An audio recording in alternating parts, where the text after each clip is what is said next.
Welcome back to girls expert. இந்த வீடியோவில் நம்ம பார்த்தீங்கன்னா ஒரு டாப் சீரியல் எண்டிங் அப்கமிங் அப்படின்றத அஃபிஷியலாக ஆக்டர் ஷேர் பண்ணியிருக்காங்க. ஏன் இந்த சீரியலை ஸ்பெசிஃபிக்காக ஷேர் பண்ணுறோம் அப்படின்னு கேட்கும்போது நிறைய அஃபிஷியலான அப்டேட் வந்திருக்கு. ரீசெண்டாக இந்த சீரியலில் ஆக்ட் பண்ணுற ஹீரோவும் இந்த சீரியல் எண்ட் ஆக போகுது அப்படின்னு சொல்லியிருக்காங்க. வேற எந்த சீரியலும் கிடையாது, விஜய் டிவியில் டெலிகாஸ்ட் பண்ணிட்டு இருக்க பாக்கியலக்ஷ்மி. ஸோ பாக்கியலக்ஷ்மி சீரியலில் ஹீரோவா, அதாவது மெயின் லீடில் ஆக்ட் பண்ணுறவங்க தான் கோபி. ஸோ நீங்கள் கேட்கலாம் இவரா ஹீரோ அப்படின்னு சொல்லிட்டு. மெயின் லீடில் பாக்கியா ஆக்ட் பண்ணுறாங்க. ஸோ அவங்களுக்கு ஜோடியாக இருந்தால் கண்டிப்பாக ஹீரோன்னு தானே சொல்லுவாங்க. அதனால நான் ஹீரோன்னு மென்ஷன் பண்ணியிருக்கேன். ஸோ இவங்க தான் ரீசெண்டாக ஷேர் பண்ண போஸ்டரில் ஃபைனலாக பாக்கியலக்ஷ்மியில் எனக்கு எந்த மாதிரி நேம்ஸ் வந்துச்சுன்னு உங்களுக்கே நல்லா தெரியும்.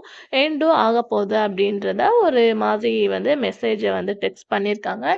இதனால சீரியல் கம்மிங் எண்ட் ஆக போகிறது அப்படின்றத அஸ்யூஷுவல் உங்கள் எல்லாத்துக்குமே தெரியும். எப்போ எண்டிங் தான் வெயிட் பண்ணிட்டு இருக்காங்க. ரீசெண்டாக இப்போ அந்த ஆக்டர் ஷேர் பண்ணது மேபி இன்னும் 1 or 2 மந்த்தில் சீரியல் எண்ட் ஆகும் அப்படின்னு சொல்லியிருக்காங்க. அதாவது டைம் இருக்கு எண்ட் ஆகிறதுக்கு. ஏன்னா இப்போ ஒரு நியூ சீரியல் வேற விஜய் டிவியில் ரீசெண்டாக வரப்போகுது. அதை பற்றின வீடியோவை நான் நெக்ஸ்ட் வீடியோவில் ஷேர் பண்ணுறேன். இதே மாதிரி இன்ட்ரெஸ்டிங்கான வீடியோக்கு நம்ம சேனலை சப்ஸ்கிரைப் பண்ணிக்கோங்க.